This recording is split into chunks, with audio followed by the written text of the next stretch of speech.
button issue and to talk about their values regarding that hot button issue. So I would ask them to talk about the Iran deal. Are you for, against, not sure? Don't tell me why based on what you've read and where you've read it. Tell me why tell each other why based on the values that animate how you're oriented to this whole situation, because it's those values that are going to help you decide what you want to read, and once you've read it, what you choose to believe, right? So talk about it in terms, so I ask people to do that. And then I say, okay, come back, what happened? You know, it's so surprising. That was actually one of the more normal conversations I've had about a hot button topic regarding Israel. But I'm feeling a little bit unsettled because I am a little bit worried that I'm being too tolerant. Like I'm letting something that I thought was deviant into my tolerance category, right? So then I say, okay, we'll turn to each other a third time. Turn to each other, and I thought of doing this with you, but we're not going to capture it in the same way. But do it with people you disagree with. It opens everything. Let's do a third. Please turn to each other and tell each other, when you think about Israel and the Israeli-Palestinian conflict, about what are you pluralistic, about what are you tolerant, and what are your boundaries, and have they changed? And it's that last conversation that's actually going to determine who they want to be in community with and who they don't. And that's perfectly legitimate. It's perfectly legitimate. But I'll say two things. Number one, if we don't recognize that the tolerance category is actually broader than it's allowed to be right now, and by right now, I mean, if we're just talking about, I agree with this policy, I disagree with this policy, well, what you're going to have is you're going to have one-state shuls and you're going to have two-state shuls. Right?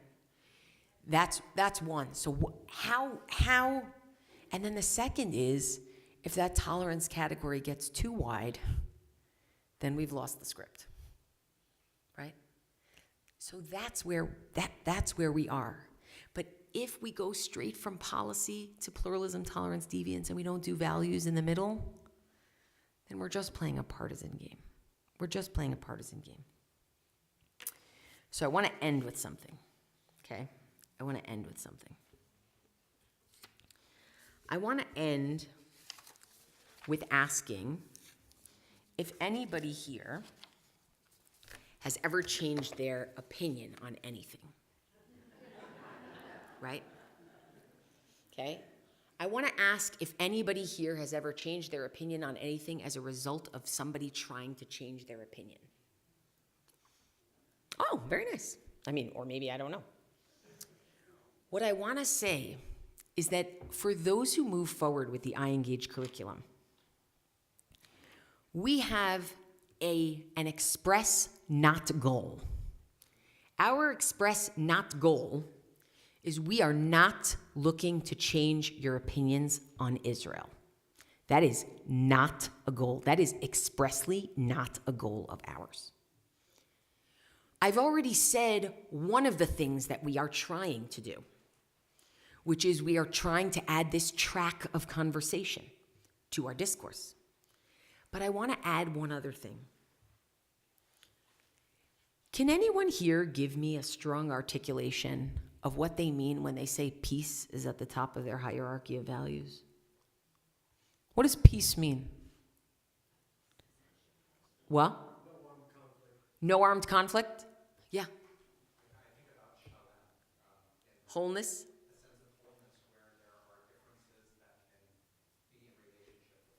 You feel the difference between those? Right? Sorry, I'm pointing at you.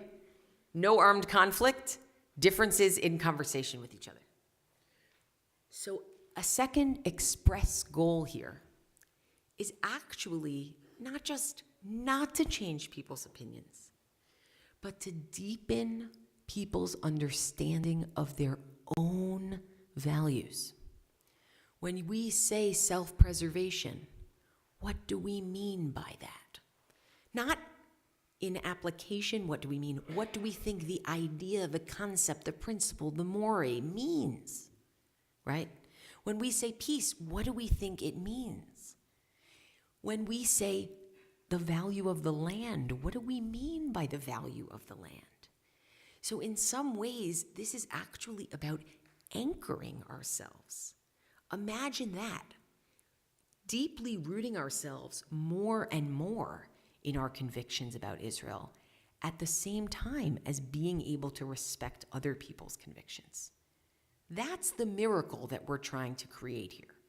And what I know is I know that it can work not only with the Israel conversation, I know it can work with the American conversation too. I know it can work in friendships. I know it can work in religion. I know it can work in all these areas because values clarification is the deepest way for people to understand their own identities. And that's the work we're trying to do. And I really want to thank all of you for taking a chance to say, we've been doing this Israel conversation and this dispute and these debates for so long. Is there really something new that we can add here? Is there really a way that we can do this in an inspirational and inspiring kind of engagement? And we appreciate that you're giving it a shot. And we're here all along, and especially with the leadership of your rabbis, to be able to say week in, week out, or month in, month out, however often people are doing it, that express your skepticism. No one's trying to sell you the Brooklyn Bridge or whatever bridge would be out here. We're really trying to do something that's countercultural, and we really think the Jewish people will be the better for it. Thank you so much.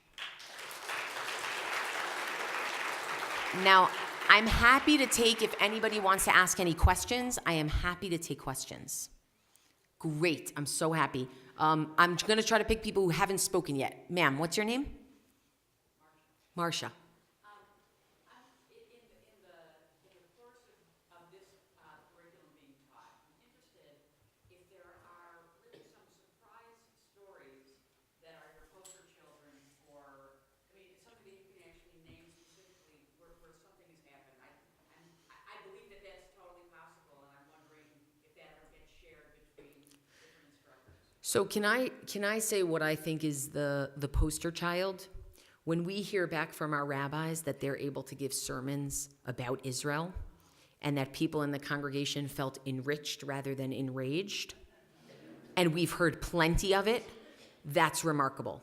We've also seen parents and children, grandparents and grandchildren have conversations on the basis of iEngage and report back to us that it's the first time that they were actually able to engage in a conversation that didn't make them cry, right? Which is remarkable. We've also seen on college campus, because we do a lot of work on college campus, we've seen students who are very involved in advocacy, who voice their opinions very strongly on things. We've seen them sit in a room together and actually respect one another, which we hope is a pipeline to their future leadership, right? So we're definitely seeing a difference. There's no question. Thank you for asking that. If I could have set that up, I would have. Sir in the red. What's your name? Glenn. Hi, Glenn. I don't know how to say this. I have this habit of talking to myself. Sometimes I do it out loud. I find that what we're doing here today is a bit like that. It's a one-sided conversation. Good. And that leads to So what, he says, one-sided conversation. I don't want to give you homework, but everyone in this room, if you buy this idea that a values conversation can be useful, go have it with someone you deeply disagree with. Go try it. Meaning, be the person who breaks that pattern. Be the person who breaks that pattern. That's the only way this works.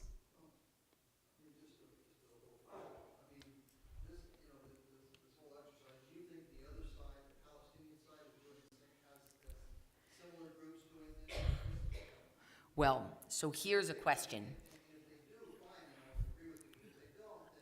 So for you, the other side is not Jews with whom you disagree. The other side is Palestinians.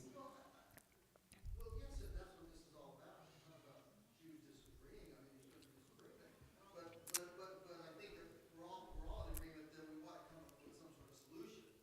So, what that might be. But if the other side is having a similar conversation, then this is useless. so here's our goal. This is very important.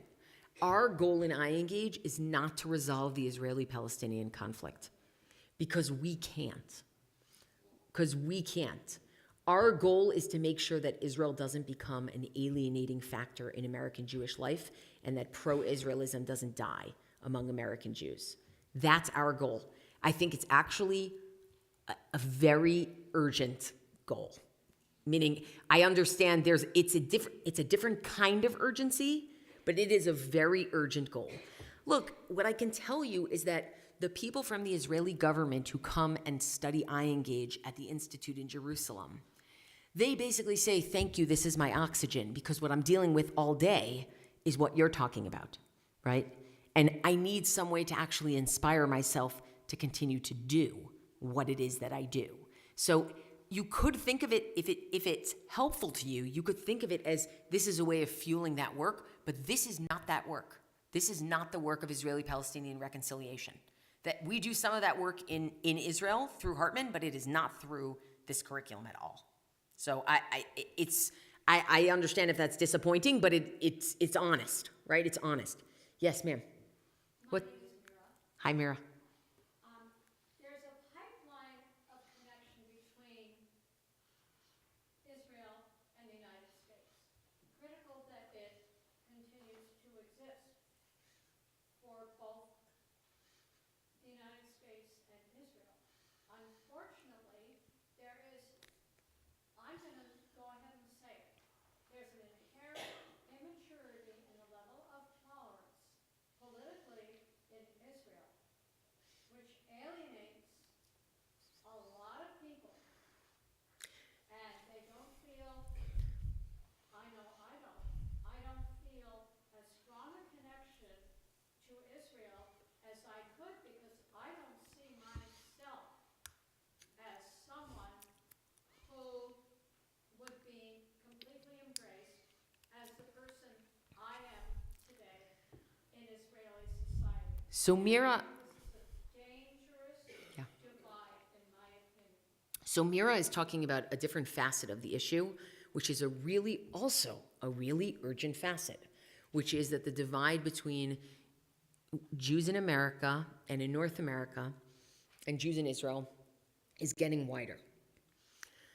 So I can tell you what Hartman is doing on that front. What we're doing on that front is we've actually created, just like we have iEngage, which is our Israel engagement curriculum for American Jews and North American Jews, we are creating an A-Engage, an America Engage for Israelis to learn about American Jews.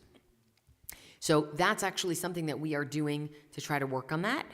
And in addition, we're also working on what are the educational conversations that we need to have in order to change some of those facts on the ground, right? Because we're an institute of transformative education. What we believe is that actually you educate people towards things, it actually changes the way they do things, right? That we actually really believe in that, right? Which is why the question from, I can't remember your name, I apologize.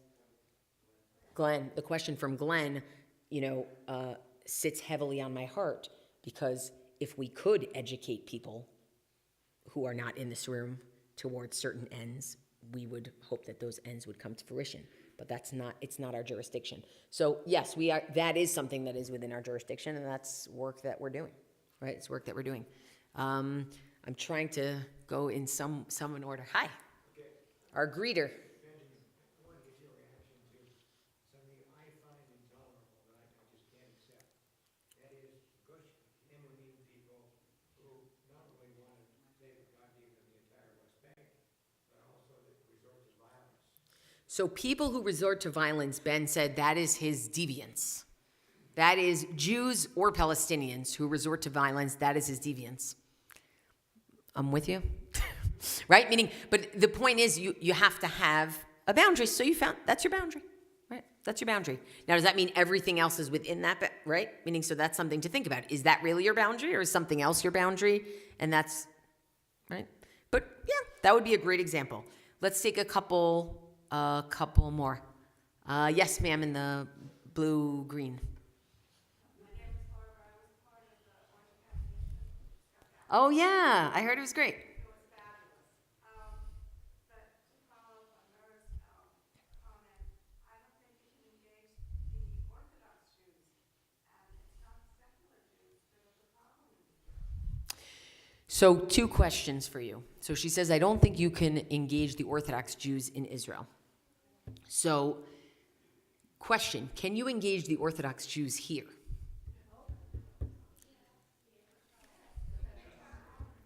So, what I can tell you is that right this minute, actually last week, right? Last week, we had an iEngage class very similar to this in an Orthodox high school with Orthodox participants. So, one of the things we are trying to do as an institute is actually, we can't bring this to all of, we're working on that too, but let's talk about American Jewry for a minute. We are trying to make this the conversation within American Jewry, that Jews of different stripes, different backgrounds, different ages, different ethnicities can have conversations over this and values conversations. What's step 2 that's actually happening at the same time?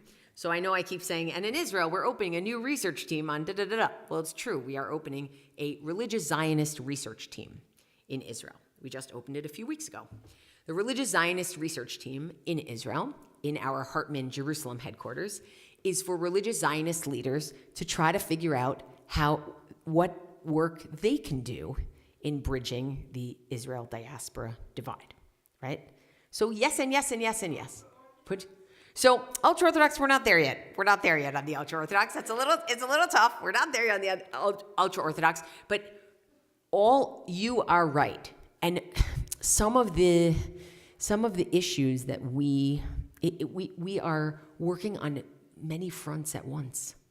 We are working on many fronts at once. So the way that we think as an institute is in the round, right? So I look in one direction and I see American Jews fighting over Israel and young Jews being alienated from the conversation because what do I need this headache for? So I look in that direction and I say, we need to give something there, right? We need to help something there.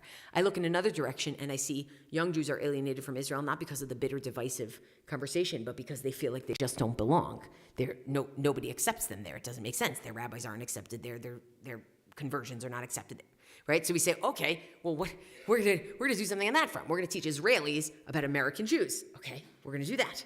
Then I turn around and I look in another place and I say, well, Hartman runs 2 Orthodox high schools, a girls' high school and a boys' high school in Jerusalem.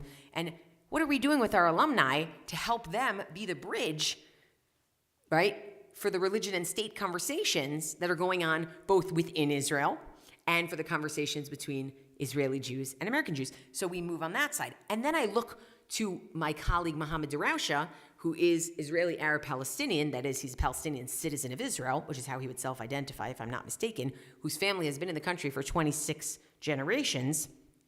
And he says, well, we've got to do work on how Arab Israelis fit into this whole conversation, Arab Israeli citizens of Israel. So we start a research team with a number of Arab Israeli Palestinian intellectuals who are working on their curriculum, right? So all of these things are happening at the same time. When I was talking to Lisa, who's sitting there, which makes me think that this is almost over, when I was talking to Lisa, she's like, and it's like, do you remember playing red light, green light, 1, 2, 3 as a child? You turn around and then you turn around again and everyone's a little closer, right? So my time's almost up. I got it. So now I really lost it, guys. I just really lost the thread. Can you tell me what the beginning of that sentence was? All the research teams. All at the same time. Oh, this is it. You chose, and the you has an asterisk because there are people within this room who did choose, who didn't choose, to do this curriculum first in conversation with us. Why? Because we actually feel that it allows for the broadest group of participants more than anything else. That's why. You can be far to the left, you can be far to the right, and everything in between. That's the reason we're starting with this. By all means, our Israel diaspora curriculum is in the works right now, the America-Israel relationship. Do that next year. Meaning, what I'm trying to say is that if if we basically say, well, I can't focus on this because I have to focus on that, well, pretty soon we're also going to say, I can't focus on that because I have to focus on this, right? So what we're asking is, even though it is overwhelming, we're asking if it's possible or if it's useful to try to focus on this particular area, knowing that we're on your team to try to continue working on the many complex challenges that face us. So I really, really appreciate that question. We have time for one more? Okay, let's take one more. Sir. Hi. Oh, thank you for having me. Sure.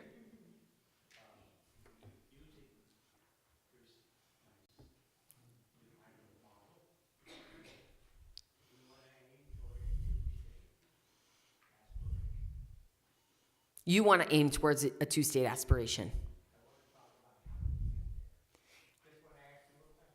Yeah, yeah.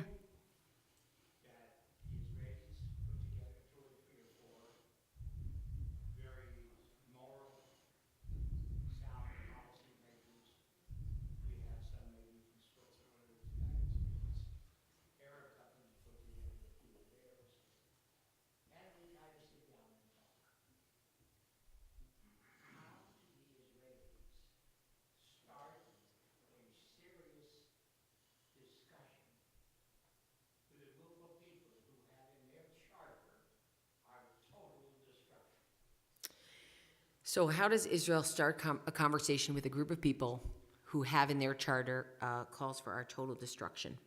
So I am not a negotiator for the state of Israel, but I am friends with a few. And what they tell me is, what other choice do we have? That's what they tell me. And they further tell me, not just what other choice do we have, but they also tell me, don't try to have this kind of conversation with the other side here. Do not bring in your narratives. Do not bring in your identity. Do not bring it. This has to be like accounting. It's numbers and ledgers. That's what it is. The minute somebody brings their identity into the room, everything is combustible. So this is very important. This is completely separate from the work that really hardworking negotiators are doing. It's a completely different genre of work. It's just a completely different genre of work. And what you lay bare in your question is that our presumption is that people who want to get around the table to have this kind of conversation, in their hearts, want to be in relationship with each other. That is not the case in the negotiating room. But that should be the case in Jewish community. And again, there will be boundaries. People with whom you say, I really can't. And that's not just okay, that's important to define. But if every disagreement is a boundary, then we are going to be in big trouble. Every disagreement can't be a boundary. So thank you for being part of this work, and we look forward to hearing what comes of it.